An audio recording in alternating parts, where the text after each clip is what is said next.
Pantagal ng mga kuto-kuto ng katawan. Ito kasi siya, gusto ko siyang i-try. Might and Acne. So, open natin to. Gusto ko kasi siyang i-try kasi nga 'di ba? Sa mga madami kasing pimples sa mga katawan, diba? Parang nilalamig ako. Pero ano siyang kasama nito? Ayan. Pantagal ng mga kuto-kuto ng katawan. Kasi hindi natin nakikita na may mga kuto pala tayo sa katawan. Alam mo?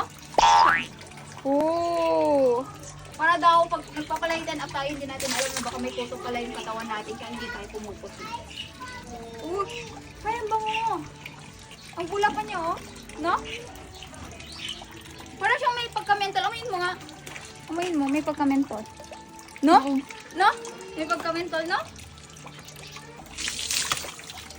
Red. Ang pula niya, like, kaya kung merong mga pimples, yun yung mga wet po, like that. Tapos yung mga likod natin. Dudan mo yung katawan ko.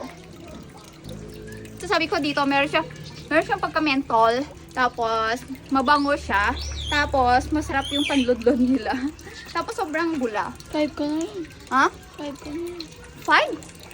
5 minutes? 5%? So, ayun guys.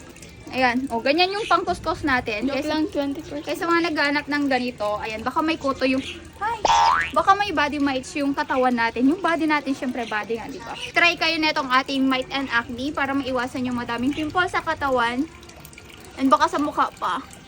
Kung madami daw tayong mites or kuto sa katawan na hindi naman natin talaga nakikita, yun yung nagkukos ng mga pimples, lalo sa likod, like that. Kaya mo try na kayo nito, dyan, check nyo na lang.